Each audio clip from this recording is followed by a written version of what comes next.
지난주 설교 내용 중에 이런 내용이 있었습니다. 사람들은 훌륭한 사람, 뛰어난 사람을 찾고 그 사람들과 함께 일하려고 합니다. 당연합니다. 그러나 하나님은 아닙니다. 하나님은 오늘 말씀처럼 강한 사람, 똑똑한 사람, 집안 좋은 사람들만 찾지 않으십니다. 오히려 26절 말씀처럼 하나님께서 부르신 사람들 중에서는 약한 사람, 부족한 사람, 연약한 사람이 훨씬 더 많았습니다. 능력이 부족한 사람들에게는 능력 있는 사람이 필요합니다. 그러나 하나님은 능력 자체이시니 사람을 능력 보고 뽑지는 않으십니다. 이렇게 설교했습니다. 기억하시죠? 네, 이렇게 설교했습니다. 그렇게 설교했는데 일부 마치고 우리 아동부 예배 드리는데 이 내용을 이렇게 아이들에게 전했습니다. 여러분, 우리 친구들은 옆에 잘하는 사람들이 있고 옆에 예쁜 사람이 있고 옆에 똑똑한 사람이 있으면 좋지요. 못난 사람들, 못하는 사람들이 있으면 그것은 별로고 좋은 사람들, 잘난 사람이 있으면 좋지요. 잘하는 친구 있으면 좋지요. 라고 질문했습니다. 그러자 한 친구가 이렇게 대답합니다. 아니요. 제가 원래는 좋다고 해야 되잖아요. 좋다고 해야 되잖아요. 착하고 똑똑하고 잘난 친구들 옆에 있으면 좋다고 해야 되는데 걔가 아니요. 그래서 왜 하니까 그러면 경쟁하기가 너무 힘들어요. 이기기가 너무 힘들어요. 비교당해요. 그렇게 대답을 해요. 마음이 좀 쓰라렸습니다. 자신의 주변에 뛰어난 친구들보다 부족한 친구들이 있으면 오히려 그 친구들이 이기기가 쉽다는 이야기 때문에 마음이 좀 씁쓸했습니다. 마음이 편치 않았습니다. 그랬던 이유 중에 하나는 그 말이 그렇게 틀린 말은 아니기 때문입니다. 그 말이 틀린 말은 아니기 때문에. 학교가 많이 좋아졌다고 합니다. 예전에 우리들 학교 다닐 때면 1등부터 꼴등까지 벽에 딱 다 붙여놓습니다. 그래서 사람들이 다 볼 수 있도록 붙여 놓죠. 그런데 지금은 그렇지는 않습니다. 지금은 중학교 1학년 때인가요? 2학년 때까지 등수를 발표하지 않습니다. 아무도 모르게 합니다. 그런데도요, 아이들은 압니다. 누가 공부를 잘하고, 누가 똑똑하고, 누가 선생님께 사랑을 받고, 누가 운동을 잘하고, 이런 것들을 아이들에게는 은근히 자기들끼리 소문이 다 납니다. 그래서 그 속에서 초등학교 아이가 경쟁을 하기 위해서 잘하는 친구가 옆에 있으면 그 친구보다 나아져야 하기 때문에 그렇게 살아가는 학교 생활이 참 안쓰러웠습니다. 학교도 그렇고 사회도 그렇고 생존 경쟁입니다. 그래서 미안했습니다. 저도 이제 나이가 50입니다. 나이가 50이 되는데 그 전에 이런 일이 있으면 우리 윗세대들, 우리 어머니 세대들, 그보다 더 윗세대들까지도 그들이 이 세상을 잘못 만들어 놓아서 이 세상이 적자 생존, 적응하는 자는 살아남고 적응하지 못하면 도태되는 생존을 위해서 경쟁을 못하면 죽음으로 이를 수밖에 없는 그런 세상을 그들이 만들어 놨다라고 핑계를 기성세대, 제 윗세대들에게 핑계를 돌려댔습니다. 그런데 이제 나이가 50이 되니 원망할 사람도 없습니다. 그 아이가 그렇게 자라나고 그 아이가 학교에서 뛰어놀지 못하고 이길 수밖에 없는 그런 경쟁을 하는 사회로 만든 것 중에 하나는 저도 이제 책임이 있습니다. 세상은 경쟁을 부추기고 경쟁에 승리한 사람에게 환호합니다. 뒤처진 사람에게는 가혹할이 많지 냉정함이 있는 것이 우리가 사는 이 세상인 것을 부정할 수가 없습니다. 한 강연을 들었습니다. 한 청년이 친구들과 식당에서 술을 먹고 있었습니다. 친구들 몇 명과 함께 술을 먹고 있었습니다. 술을 먹고 있었는데 친구들이 담배를 피러 나간다고 밖으로 나갔습니다. 이 청년은 담배를 피지 않거든요. 그래서 식당 자리에 혼자 앉아 있었습니다. 그때 식당 주인이 사람들이 다 나가는 줄 알고 식당에 혼자 앉아있는 그 친구에게 찾아가서 다 가셨냐고 계산하시라고 계산해 주시겠냐고 물어보았습니다. 이 친구가 아니라고 담배 피러 나갔는데 금방 들어올 거라고 그렇게 말했습니다. 식당 주인이 머쓱했습니다. 아이고 내가 오해했구나. 내가 손님한테 실수한 건 아닌지 모르겠다라고 하는 마음을 가지고 씩 웃었습니다. 아이고 씩 웃었어요. 그 웃음이 이 청년에게 비수가 되어서 마음에 꽂혔습니다. 이 청년이 일어나서 그 식당 주인을 폭행했습니다. 왜냐하면 그 친구는 속히 말하는 백수였습니다. 그래서 그 식당의 주인이 웃는 그 웃음이 이 친구에게는 그렇지 네가 낼 돈이 어디 있겠냐, 다른 친구들에게 얻어먹는 주제라고 하는 비웃음으로 보였습니다. 법정에서 그는 말합니다. 그때는 내가 너무 자존감이 없던 상태라 내가 실수했노라고 말합니다. 저는 그 청년의 범행을 옹호할 마음이 추호도 없습니다. 그러나 그가 왜 그렇게 상처받고 다른 사람 웃음이 그에게 왜 비수가 되었는지는 이해할 것 같습니다. 세상은 경쟁합니다. 그래서 그 경쟁에서 뒤처지면 냉정하게 대합니다. 이 경쟁, 지금 세상이 이 경쟁하는 세상인데 이 경쟁하는 세상은 오늘뿐만은 아닙니다. 예전부터 있었습니다. 아니, 예전에는 더욱더 가혹했습니다. 예전에는 더욱더 가혹했어요. 집에 피아노 있는 사람 손 들어봐. 집에 자동차 있는 사람 손 들어봐. 부모님 직업 적어내고. 그래서 선생님들은 어느 누가 잘 사는지를 알게 되고 학생들도 어느 누가 더 잘 살고 더 못 사는지를 알았습니다. 성적 아까 말했듯이 다 붙여놓고 그렇게 했던 것이 예전입니다. 오히려 지금보다 더 표면적으로 드러나게. 물론 전체적인 사회에서는 바뀌지 않았다고 말할 수도 있겠습니다. 그 옛날에도 마찬가지였습니다. 그 옛날에도. 권력을 가진 자들에게 권력은 자신의 생명줄입니다. 이 권력을 놓치면 죽는 겁니다. 왜입니까? 이 권력을 다른 사람에게 뺏기는 순간 그 권력자에게 나는 처단해야 할 대상이 되기 때문에 그렇습니다. 처단해야 될 대상. 쉽게 말하면 이겁니다. 제가 왕이에요. 제가 왕인데 어떤 사람이 와서 나의 왕의 자리를 뺏어요. 그러면 내가 왕권을 뺏기면 저는 살아요, 죽어요? 여러분이 저의 왕권을 뺏었어요. 왕자리를 뺏었어요. 쿠데타를 했단 말이에요. 쿠데타를 했어. 쿠데타를 하고 반역을 했어요. 그래서 저를 이겼어요. 왕위에서 내렸어요. 여러분 저 살려줄 거예요? 죽일 거예요? 살려줄 거예요. 착하셔서. 죽입니까? 살립니까? 죽이죠. 내가 왕의 자리로 올라갔는데 그 왕의 자리를 뺏었어. 그럼 이전 왕을 살려요? 이 죽여야죠. 불씨가 되잖아요. 그 사람만 죽여요? 아니요. 왕이 오를 만한 사람들 가문을 멸하죠. 그래서 옛날에는 그렇지 않습니까? 그 반역의 죄가 가장 크지 않습니까? 그냥 반역하다 걸리면 쿠데타하다 걸리면 그냥 일 가문을 싹 몰살시키지 않습니까? 왜냐하면 씨앗을 없애고 감히 반역을 못하도록 그렇게 법을 엄하게 만들어 놓은 겁니다. 무엇을 지키기 위해서? 최정점에 있는 왕의 권력을 지키기 위해서 그렇게 하는 것입니다. 사울은 이스라엘의 초대 왕이었습니다. 사람들은 그에게 복종했습니다. 그는 그 권력을 누리면서 살았습니다. 그러던 어느 날 백성들의 민심이 요동합니다. 다윗이라고 하는 사람 때문에 그렇습니다. 다윗은 골리앗을 이겼습니다. 골리앗은 이스라엘 사람들 중 아무도 덤비지 못하는 최강의 장소였습니다. 아니, 이스라엘뿐만 아니라 그 근동에서 골리앗을 이길 수 있는 사람이 없을 정도로 최강이었을 겁니다. 그렇게 그 막강한 골리앗이 하나님을 모욕하고 이스라엘을 모욕했는데 사울도 어쩌지 못하고 이스라엘 백성도 어쩌지 못할 때 그 소년 다윗이 골리앗과 싸워서 골리앗을 이겼고 그 승리로 말미암아 이스라엘 백성들은 사기가 충전했고 달려나가 전쟁을 블레셋과 치루었습니다. 불보듯 뻔하듯이 이스라엘이 이겼습니다. 그래서 사울은 승리의 나라 왕이 되었습니다. 그렇게 승리하니까 사울이 다윗을 바라보는 눈빛이 어땠을까요?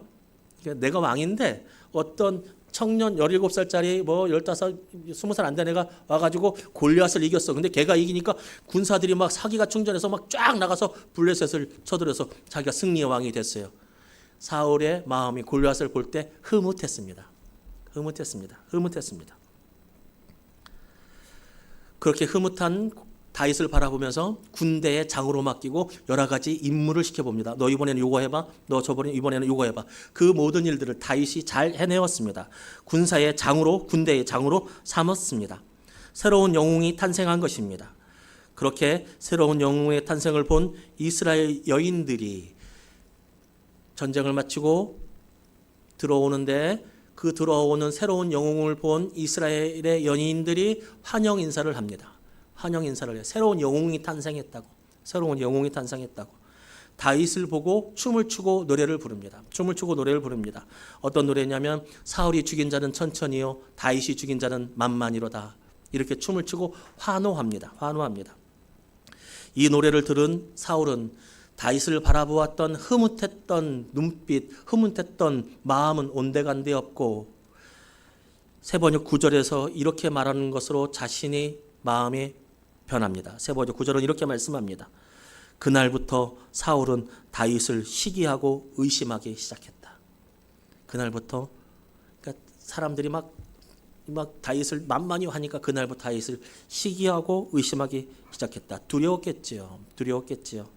왕위를 빼앗기는 순간 자신과 자신의 집은 죽음이니까요. 시기심이 났겠지요. 자신이 최고가 되어야 하고 자신이 승리자가 되어야 하는데 자신이 왕인데 그렇게 안 되니까 시기심이 났겠죠. 사울의 마음은, 사울의 삶은 그렇게 변해가기 시작합니다. 그러나 사울의 마음에 시기심이 가득하고 의심이 가득해졌을 그때에 사울의 길과는 전혀 다른 길을 걸은 한 사람이 있었습니다. 바로 다윗과 같은 사울의 아들이 있었는데, 다윗과 비슷한 사울의 아들이 있었는데 그의 이름이 바로 요나단입니다. 요나단은 사울의 길처럼, 사울의 마음처럼 걷지 않았습니다. 요나단은 승리하고 찾아온 다윗을 생명같이 생각했습니다. 의형제가 되었습니다. 의형제가. 그리고 자기가 입었던 겉옷, 군복, 칼과 활, 허리띠까지 풀러서 그에게 줍니다. 3절, 4절 말씀 공동 번역으로 함께 읽겠습니다.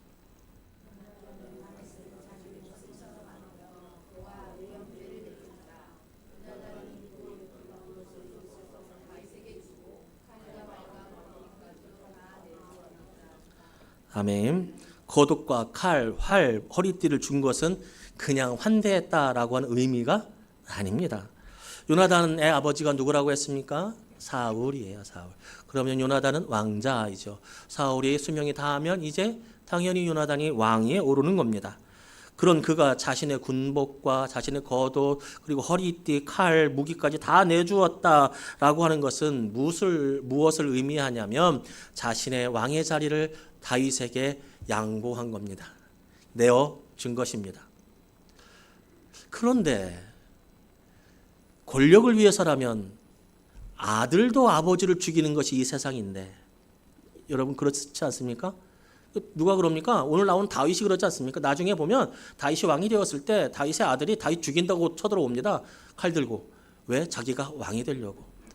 비정하지만 아버지는 아닙니까? 아버지는 자식이 자신의 왕위를, 왕이라고 한 권력을 침범하려고 하면 아비도 자식을 죽이는 게 이 비정한 세상이고, 우리나라의 역사에도 많지 않습니까?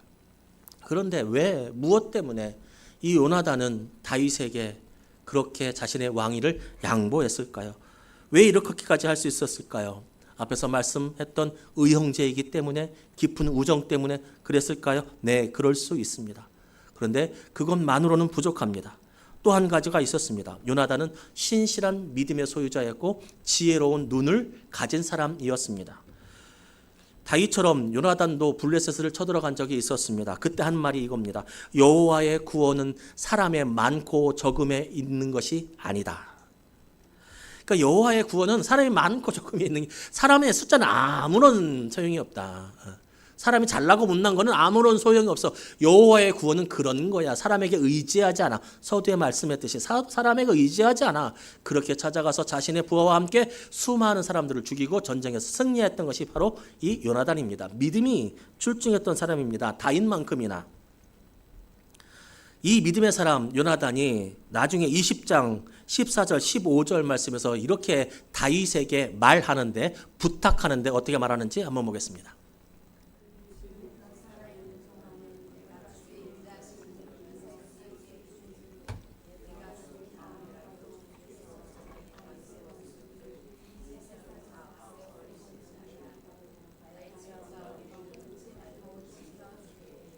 아멘.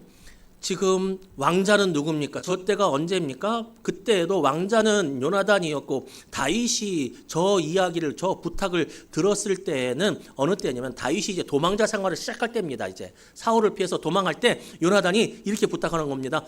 정말 나를 봐서라도 내 집안을 좀 살려주게. 너의 원수들이 이 땅에 없어질 때 그때 너는 제일 강한 사람이 될 텐데 그때 나를 봐서라도 내 집안을 좀 살려주게. 여기서 말하는 내 원수는 누굽니까? 자기 아버지죠. 왜냐하면 이제부터 사울은 다윗을 죽이기로 본격적으로 시작할 그때이니까 그렇게 부탁합니다. 그래서 요나단은 나중에 다윗이 왕이 되었을 때 자기 자식을 살릴 수 있었습니다. 이 부탁 때문에 나중에 다윗이 요나단의 아들에게 그럽니다. 내가 내 아버지와의 약속을 잊지 않았다. 그래서 자기의 상으로 불러 모아서 그를 아들같이 대합니다.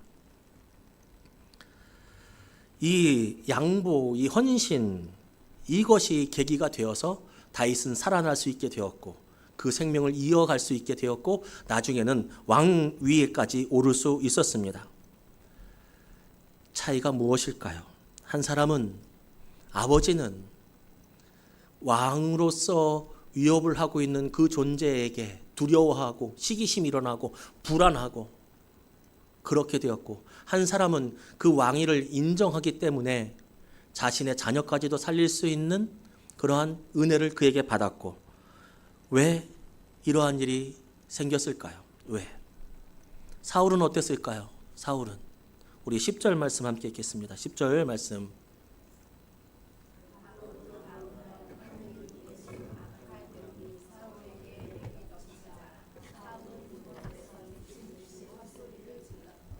아멘. 사울과 자녀 요나단의 운명이 극적으로 갈린 것이 어디냐면 바로 요 본문인데 한 사람은 미친 거예요.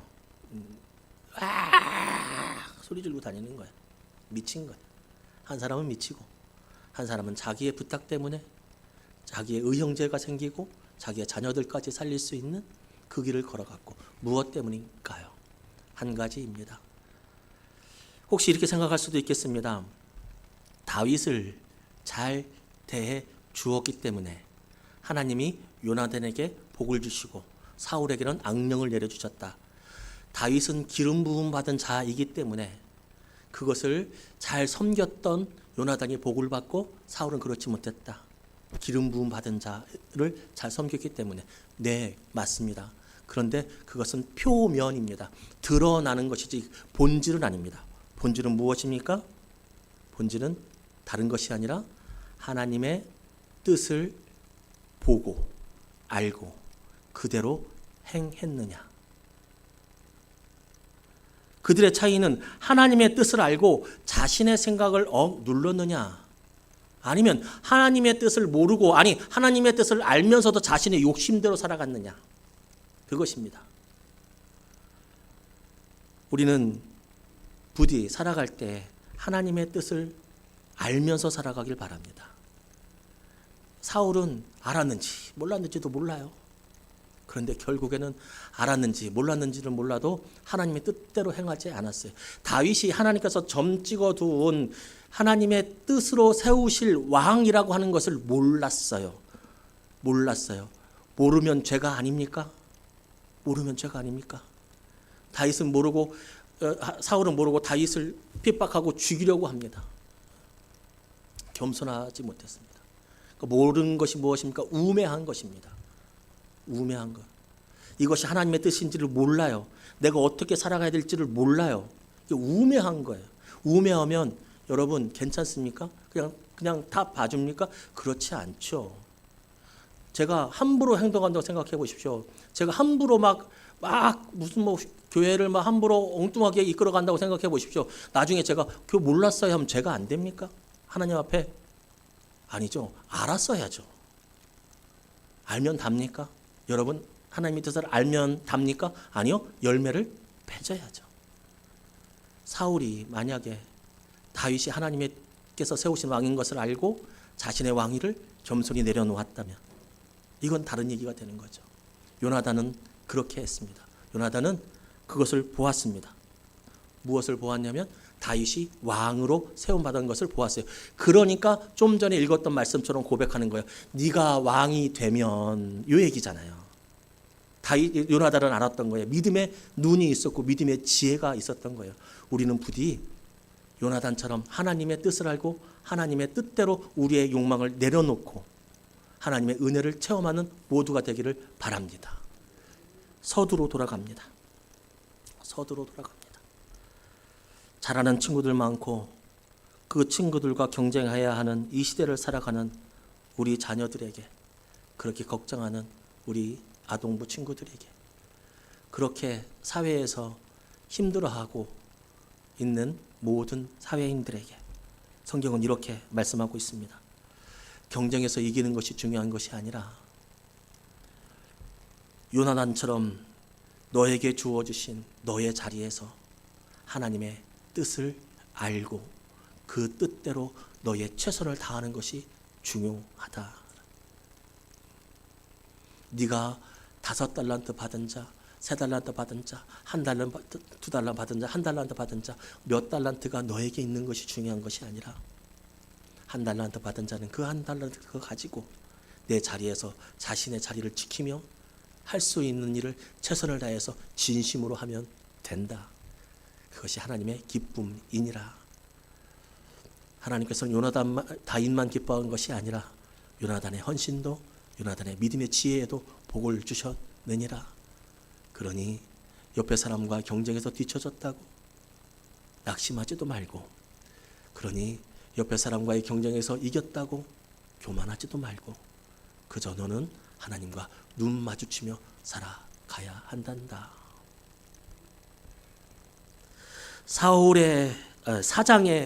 사장의 웃음을 비웃음의 화살로 받은 그 청년에게 하나님은 말씀하십니다. 하나님은 너를 사랑하시고 너에게 소망을 주시고 하나님은 너의 아버지 되시고 너는 하나님의 자녀 되니, 그러니 지금이 너무 힘들고 어렵고 아파도 낙심하지 말라. 낙심하지 말아라. 소망을 가져라. 세상에 그 어느 것도 너를 무시할 수 없다. 왜냐하면 너는 하나님의 작품이다. 작품. 하나님께서는 일으켜 주시는 분이시니 네가 네 자리에서 묵묵히 하나님과 눈 마주치며 하나님의 기쁨이 무엇인지 살피며 살아간다면 하나님께서는 모든 사람에게 그리하셨듯이, 하나님께서는 자신을 따르는 모든 자녀들에게 그리게 하셨듯이 너의 인생을 빛나게 하실 것이다. 그러니 하나님의 자녀의 자존감을 가져라.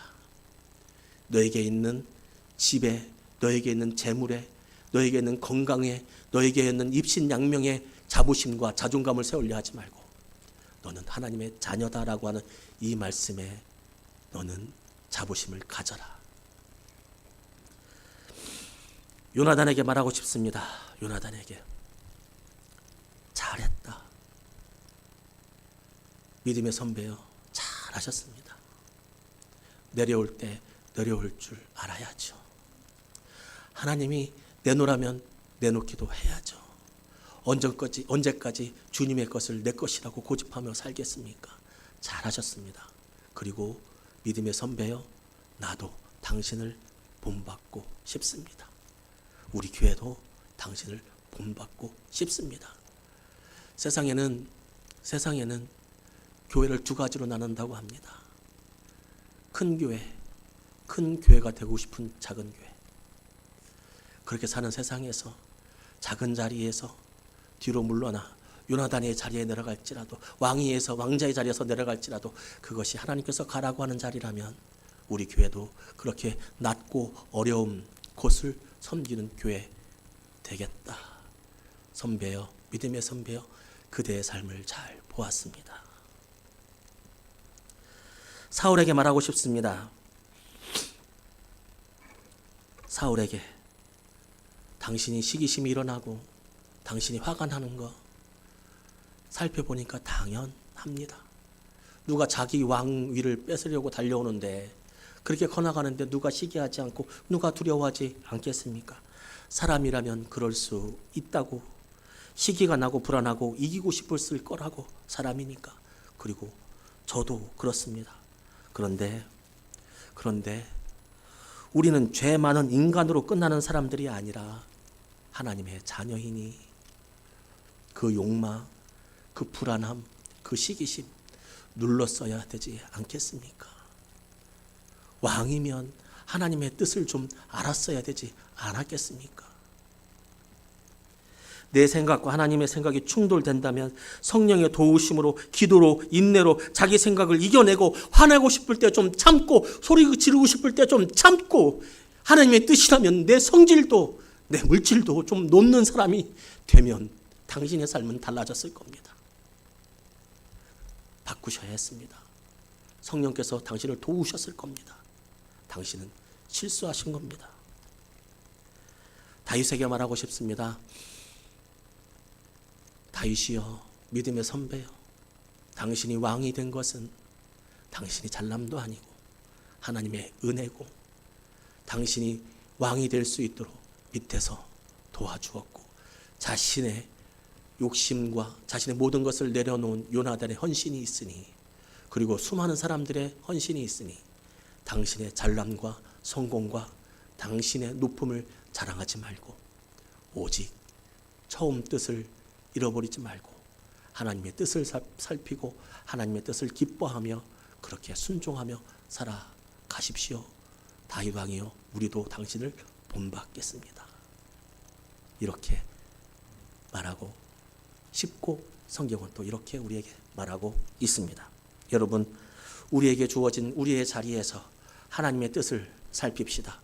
그것이 내 뜻과 맞지 않을 때는 과감히 내 뜻을 버리고, 게으름 버리고, 성냄 버리고, 때로는 물질도 좀 버리고 하나님의 뜻을 맞춰 살아갈 수 있는 우리 모두가 되기를 주님의 이름으로 축복합니다.